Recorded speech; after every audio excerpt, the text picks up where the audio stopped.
안녕하세요. 충남 온라인 학교 학생 여러분. 태안여자고등학교 미술교사 직원우입니다. 건우쌤과 함께하는 미술 수업에 오신 걸 환영합니다. 이번 시간에는 창작의 원천, 패러디와 오마주라는 주제로 수업을 시작하도록 하겠습니다.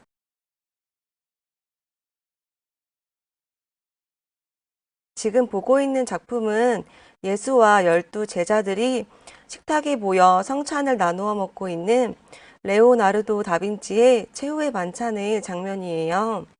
그런데 코로나19 바이러스의 감염이 장기화되자 예수와 제자들도 사회적 거리두기에 동참을 하고 있나 봐요.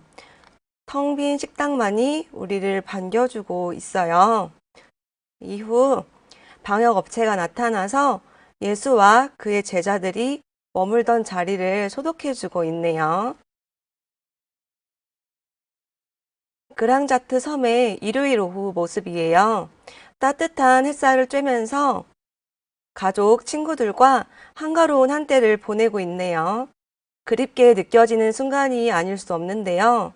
자, 이렇게 많은 사람들이 모이는 곳에는 마스크를 쓰는 것이 오늘날의 에티켓이겠죠. 영화를 통해 보건안전 예방 수칙을 알아볼까요? 왼쪽에 있는 그림은 무엇을 의미할까요? 네, 맞아요. 손 씻기, 손을 자주 씻자는 메시지를 주고 있지요. 오른쪽 그림은요? 네, 맞아요. 2m 사회적 거리 두기예요. 둘 사이가 너무 가까워 보이는 것 같네요. 오른쪽 작품은 프레더릭 레이턴의 오르페우스와 에우리디케라는 작품인데요. 저승으로 간 에우리디케를 데려오기 위해서 꼭 지켜야 할 약속이 있었어요. 바로 오르페우스가 저승의 길을 다 지날 때까지 에우리디케의 얼굴을 보지 않는 것이었어요. 원작은 에우리디케의 얼굴을 보지 않으려고 애쓰는 오르페우스의 노력을 묘사하고 있어요.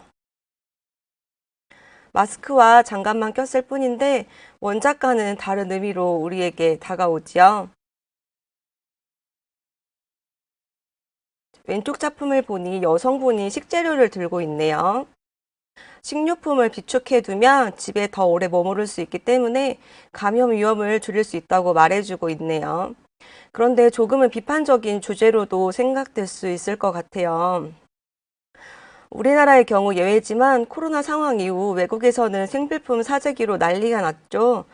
텍스트가 없다면 개인 이기주의에 대한 비판을 이야기하는 것 같기도 해요. 두 번째 작품은 나폴레옹 장군이 가방을 메고 있네요. 어떤 뜻일까요? 맞아요. 비대면 서비스 배달을 이용하라고 이야기하고 있어요. 우리나라에도 농산물 촉진 소비를 위해 드라이브스루 방법으로 야채와 생선을 판매하기도 했었죠. 여러분들이 지금까지 본 작품은 모두 명화를 패러디해서 새로운 의미를 부여하고 원작과는 다른 시각으로 그림을 감상하게끔 하고 있어요. 이와 같은 작품들을 패러디 그림이라고 하는데요. 그렇다면 패러디는 무엇을 의미할까요? 배움의 목표 확인하고 수업 시작하도록 할게요. 패러디와 오마주의 개념과 의미를 이해할 수 있다. 명화 패러디를 주제로 작품을 구상할 수 있다입니다. 과거부터 현재까지 패러디되고 있는 그림들을 살펴보면서 패러디의 개념과 의미에 대해 학습해 보도록 합시다. 패러디란 사전적 의미로는 특정 작품의 소재나 작가의 문체를 흉내내어 익살스럽게 표현하는 수법 또는 작품을 뜻해요. 그래서 미술 작품뿐만 아니라 문학, 영화, 광고 등의 장르에서도 패러디 표현이 나타나요. 패러디는 원작을 해학적으로 풍자하고 원작을 비틀게 하기 때문에 감상자의 입장에서 보았을 때 재미있고 즐겁다고 느끼게 돼요. 그런데 단순히 유머러스한 작품을 패러디라고 하지 않고요. 원작에 대한 비평을 바탕으로 새로운 가치를 창출하는 것을 목적으로 해요. 또한 작가와 관람자 모두 원작에 대해서 알고 있어야 한다는 것을 전제로 합니다.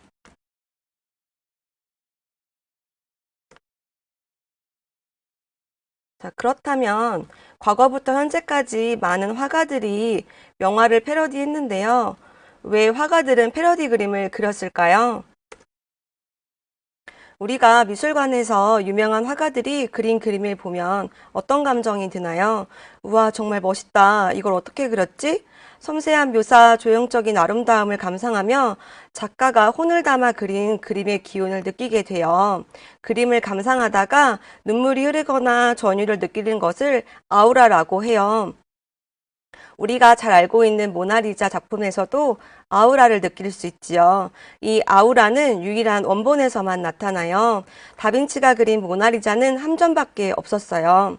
물론 최근 들어 다빈치가 그렸다는 모나리자 작품들이 발견되고는 있지만 유일하죠. 그리고 이 모나리자는 루브르 미술관에 가야만 볼 수 있어요. 반면에 듀샹이 그린 모나리자는 1919년에 모나리자 400주년 기념 엽서를 한 장 사서 콧수염과 턱수염을 그리고 그녀의 엉덩이는 뜨거웠다라는 문장을 적었어요. 뒷샹의 모나리자는 대량 생산된 엽서의 그림을 그렸기 때문에 복제가 가능하고 원본이 없다고 할 수 있지요. 뒷샹은 모나리자를 패러디해서 언어적으로 유의를 하면서 근대 예술의 우상을 파괴하고자 했어요. 아름다움, 불면성, 아우라 등으로 대변되는 근대 예술을 마치 장난으로 치부해 버렸죠. 현대의 작가들이 패러디하는 이유는 근대 미술의 파괴, 명화를 빌어서 자신이 살고 있는 시대를 새롭게 반영하고자 하는 의지를 보여주고 있어요.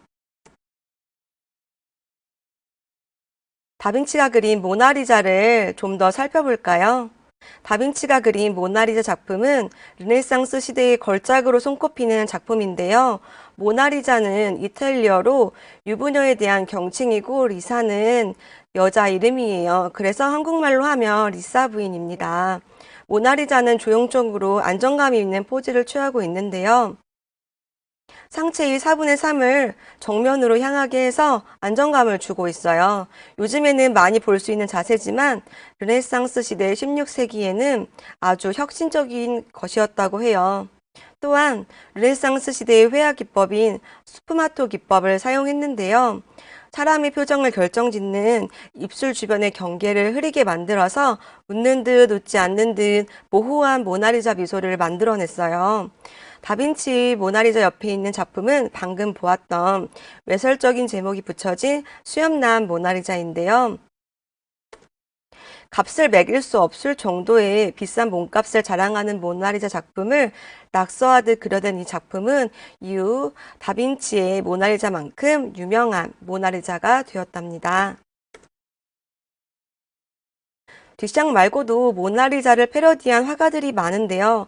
모나리자의 도난 사건 이후 모나리자를 찬미했던 예술가들과 지식인 계층들은 이전만큼 우러러보지는 않았어요. 그래서 명화의 아이콘으로 불리는 모나리자에게 도전장을 내민 화가가 있었어요. 바로 말레비치인데요. 자신의 그림에서 모나리자를 두 개의 X로 지우고 일부분을 가려버림으로써 모나리자에 대한 반감을 처음으로 드러냈어요. 두 번째 모나리자는 앤디 워홀의 모나리자인데요. 작품 속 리사 부인은 몇 명일까요? 네, 맞아요. 30명이에요. 대중예술의 선구자인 앤디 워홀은 모나리자를 한 화면에 30개로 나열해 놓음으로써 이 걸작을 마음대로 소비할 수 있는 대상으로 만들어 버렸어요. 오른쪽 작품은 검은 피카소라고 불리는 낙서화가 바스키아의 모나리자예요. 입체적인 모나리자를 평면적으로 느껴지게 그렸네요. 어린 아이가 그린 것과 같은 자유로운 선과 형태, 무의미한 글자는 낙서처럼 느껴지지요. 바스키아는 1달러 속 인물로 모나리자를 그렸어요. 바스키아가 살았던 80년대에는 미술에 자본이 개입이 되면서 콜렉터들에게 선택받은 화가들의 작품이 엄청나게 비싼 가격으로 그림들이 팔렸어요. 바스키아가 살았던 시대의 예술계를 비판하고 있어요. 왜 화가들이 패러디 그림을 그릴까? 그 이유 두 번째는요, 앤서니 브라운의 그림을 통해 알 수 있어요. 신비로운 모나리자의 미소 대신 품 안에 원리를 꼭 안고 흐뭇한 표정을 짓고 있는 침팬지가 저의 시선을 사로잡네요. 멀리라는 캐릭터의 개성과 앤서니 브라운만의 위트 있는 표현이 들어가 있어요. 모나리자의 입 매무새를 자세히 보니 틀니가 빠진 모양이에요. 화면 왼쪽에 놓여진 틀니가 보이네요. 엉뚱하고 기발한 아이디어가 친근하고 재미있게 느껴지죠? 예술 명화라는 권위에 주눅들지 않고 심각하고 근엄한 자세를 버리고 그저 눈으로 즐기라고 말해주고 있는 것 같아요. 그리고 옆에 있는 이 페르난도 보테로는 당대의 미적 기준에 부합하는 이상적인 몸매가 아닌 살집이 있는 볼륨감 있는 모나리자를 그렸어요. 마치 고무풍선에 바람이라도 불어넣은 듯 부풀려진 그림 속 인물들 앞에서 사람들은 무장해제가 되어 굉장히 귀엽죠. 그렇다고 그 웃음이 비웃음을 의미하지는 않고요. 천진난만한 순수한 즐거움을 느낄 수 있어요. 진지함을 벗어던지고 이상적인 아름다움을 걷어낸 그림 속 인물들은 관객의 마음을 편안하게 만들어줘요. 그건 관람객이 그림의 상징과 의미를 찾기 위해 머리를 짜내야 할 필요가 없기 때문이기도 하고 사회 역사적, 미술사의 맥락을 알아야만 이해할 수 있는 어려운 그림이 아니기 때문이에요. 앤서니 브라운, 보테로 모두 자신만의 자유로운 상상을 통해 따뜻함과 웃음을 주고 있어요. 그런데 왜 후대의 많은 미술가들이 모나리자를 재해석해서 패러디했을까요? 모나리자에게 특별한 매력이라도 있는 걸까요? 그 이유는 누구나 알고 있는 유명한 작품이기 때문이에요. 우리에게 알려져 있는 눈썹 없는 여자의 그림으로 잘 알려져 있죠. 미술이나 화가에 대해 잘 알지 못하는 친구들도 모나리자의 그림을 본 적이 있을 거예요. 과거에 그려졌던 그림을 패러디했는데 다른 사람들이 알아보지 못한다면 그건 단순한 모방이 될 수 있고 과거의 작품을 비평하거나 자신만의 새로운 의미를 담아서 그림을 그렸는데 어느 누구도 알아봐주지 않는다면 진정한 패러디라고 할 수 없지요. 그래서 대중에게 공감을 불러일으킬 만한 작품을 선택하다 보니 누구나 다 알고 있는 모나리자를 패러디했어요. 잠깐 상식. 그런데 왜 모나리자는 유명해졌을까요? 물론 르네상스 3대 거장인 다빈치의 작품이니까 당연히 유명했겠죠. 그렇지만 다른 이유도 있을 것 같아요. 바로 모나리자의 도난 사건 때문이에요. 1911년 이탈리아 출신 빈센초 페루자는 그 사람이 모나리자를 훔쳤어요. 사람 없는 틈을 타서 모나리자의 그림을 잘라내서 가지고 갔다고 해요. 특별히 관심을 받던 그림이 아니었기 때문에 쉽게 가지고 올 수 있었는데요. 하루가 지나서야 미술관에서도 모나리자를 도난당한 걸 알았대요. 그런데 모나리자에게 큰 관심을 갖지 않았던 사람들이 도난은 당하자 많은 관심을 가졌다고 해요. 그러다가 2년 뒤에 범인이 잡히게 되는데요. 페루자는 다빈치가 이탈리아 예술가이기 때문에 나는 고국으로 이 작품을 돌려보내기 위해 훔쳤다라고 이야기를 해요. 그럴싸하게 진술한 덕분에 국민적 영웅으로 등극하고 7개월형만 선고받고 풀려났어요. 이후에 모나리자를 가지고 있다는 사람이 6명이나 나타나는데요. 애초에 빈센초가 작품을 훔친 이유도 발피에르노라는 사람이 사주를 받아서 훔친 것이었어요. 발피에르노가 빈센초를 시켜서 그림을 훔치게 하고 훔친 다음에는 모나리자를 그냥 줘버렸어요. 그리고 나서 그 사람이 부자 6명에게 모나리자 6개를 진짜 모나리자라고 하고 속이고 팔게 돼요. 도난 사건 때문에 모나리자를 두고 이탈리아와 프랑스 간의 논쟁이 벌어지기도 했었고 모나리자의 몸값은 값을 매길 수 없을 정도로 소중한 프랑스의 그림이 되었어요. 그래서 오늘날은 이렇게 방탄유리 속에서만 모나리자를 감상할 수 있답니다. 자, 그럼 이제 미술관 속에 보호되어 있는 아우라 뿜뿜한 명화들이 오늘날 관람객에 의해 어떻게 패러디되고 있는지 한번 살펴볼까요? 미국에 있는 게티 미술관에서는 명화 패러디 챌린지를 기획해서 페이스북과 인스타그램을 통해 관객과 소통했는데요. 아무 작품 챌린지, 가장 좋아하는 미술 작품을 고르고 집안에 있는 아이템 세 가지를 찾아서 그 아이템들과 함께 재창조해보는 챌린지예요. SNS에 공유된 작품들을 같이 봐볼까요? 진한 눈썹이 인상적인 이 사람은 누구일까요? 맞아요. 멕시코 대표 여성 작가 프리다 칼로입니다. 프리다 칼로의 자화상을 패러디했네요. 어때요? 닮은 것 같나요? 두 번째 작품은 어떤 작품을 패러디한 걸까요? 여러분들 머릿속에 떠오르는 작품 하나 있으시지요? 네, 맞아요. 얀반 에이크의 아르놀피니 부부의 초상입니다. 자, 이번 작품은 우유를 따르는 하녀와 준주 귀걸이 소녀를 그린 얀 베르메르의 작품을 패러디했네요. 우유를 따르는 아이와 강아지가 정말 귀엽게 느껴지죠? 이 작품들은 모두 사회적 거리두기 현상으로 인해 제작된 작품들로 게티미술관에서 시작했지만 릴레이 활동으로 이어졌어요. 패러디는 이처럼 대중에게 큰 힘을 얻고 대중을 통해 새로운 의미를 전달할 수 있답니다.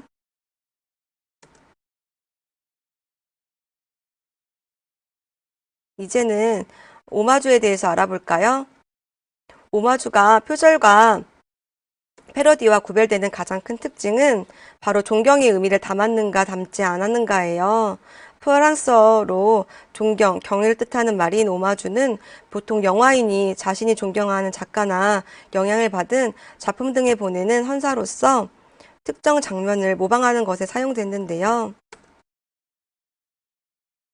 미술에서는 작품의 주제와 조형적 요소를 재해석해서 자신만의 예술 세계를 구축하는 것을 오마주라고 해요.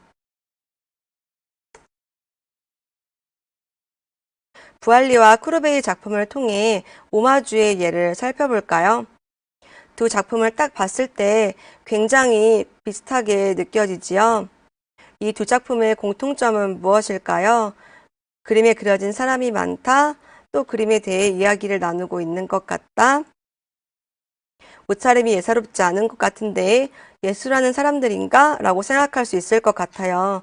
그렇다면 이 그림 속 장소는 어디일까요? 바로 예술가의 화실입니다. 19세기 전까지 화가들은 자신의 작업실에 자리한 모습을 그리는 일이 잘 없었어요. 화실의 풍경을 그리더라도 이젤과 화구 혹은 견습생들이 물감을 만드는 장면 같은 것을 통해서 화가라는 직업의 기술적이고 수공업적인 차원을 보여주는 경우가 대부분이었어요. 그런데 부알리라는 화가가 사교계의 일원으로 보여주는 그림을 내놓음으로써 또 다른 표현의 시작을 알렸어요. 빨간 옷을 입은 이자베이가 역사가 제랄로에게 자기 작품을 보여주는 가운데 지인들이 화기애애하게 대화를 나누고 있는 장면을 그렸어요. 오른쪽 그림은 쿠르베 화가의 화실이란 작품인데요. 가운데 있는 쿠르베를 기준으로 그림 오른쪽에 있는 쿠르베를 지지해주는 지식인들이 있고 왼쪽에는 쿠르베 그림의 모델로 삼았던 당시 대중들이 있습니다. 쿠르베는 소시민의 삶이나 빈부격차가 느껴지는 일상의 모습들을 사실적으로 그렸는데요. 그림을 통해 사회 현실을 객관적으로 보여주고자 하는 노력들을 화실을 통해 보여주고 있지요. 팡팅 라투르는 예리한 얼굴과 다갈색 턱수염을 한 에드와르 마네를 중심으로 그 지지자들과 친구들을 불러 모음으로써 인상주의의 수장인 마네에게 경의를 표하는 그림을 그렸어요. 마네는 전위적인 전통을 깨는 그림들을 그려서 기존의 화단에서는 마네를 인정해주지 않았어요. 그러나 팡팅 라투르는 마네를 존경했기 때문에 재능에 대한 변호를 하기 위해 이와 같은 그림을 그렸답니다.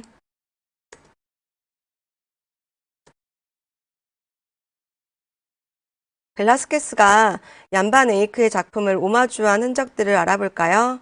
자, 힌트는 거울이에요. 얀반 에이크 작품 속 거울을 보면 누가 있나요? 바로 에이크의 얼굴이 그려져 있어요. 이에 영감을 받은 벨라스케스는 신현을 작품에 자신의 초상을 그려 넣었어요. 두 사람 모두 화가로서 자신의 모습을 그림에 담았어요. 심지어 벨라스케스는 에이크의 그림에서 거울 속에 화가가 비치는 것을 역전시켜서 화가가 거울 밖에 있고 왕과 왕비가 거울 속에 들어가 있도록 했답니다.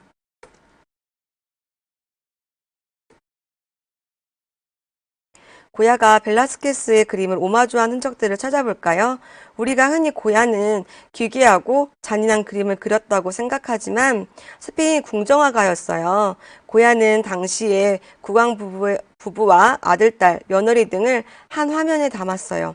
고야 자신은 화면 뒤편 어두운 구석에 커다란 화판을 세워두고 그림을 그리고 있어요. 그림 그리는 화가 왕족 일가의 모습, 벨라스케스를 오마주한 듯 보이죠? 피카소 작품 중 한국에서의 학살은 우리나라에서 발발한 전쟁을 모티브로 한 무참히 학살되는 민간인의 참상을 드러낸 작품인데요.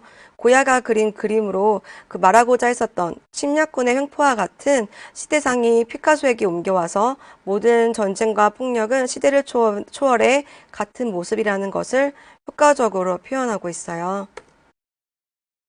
자, 지금까지 배운 내용들을 정리해 볼까요? 패러디와 오마주는 모두 의도된 모방으로 작품을 모방하기 이전에 작품에 대한 탐구가 선행된 뒤에 재해석을 합니다. 패러디 와 오마주 모두 모방이지만 차이점이 있다면 풍자와 해악을 바탕으로 새로운 의미를 부여하는 것을 패러디라고 하고요. 원작을 표현하는 핵심 요소나 표현 방식을 인용해서 자신만의 세계관을 구축하는 것을 오마주라고 합니다. 자, 이제 과제 안내하도록 할게요. 첫 번째 과제는 명화 콜라주로 아트 마케팅 하기입니다.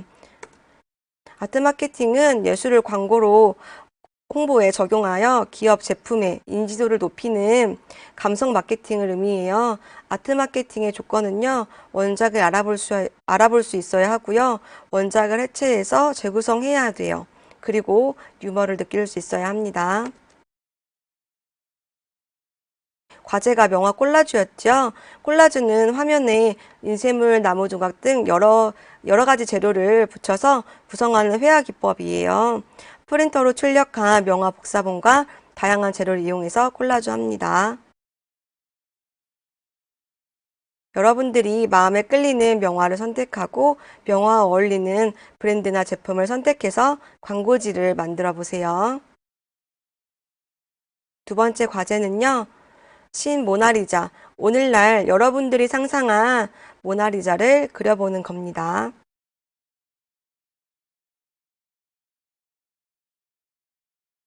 모방은 창조의 어머니라는 말이 있지요. 과거의 예술을 돌아보며 모방을 통해 연습을 하다 보면 자신의 예술과 삶을 마주하는 순간이 올 거예요. 쌤도 여러분들도 우리는 모두 예술가입니다. 모두 예술하세요.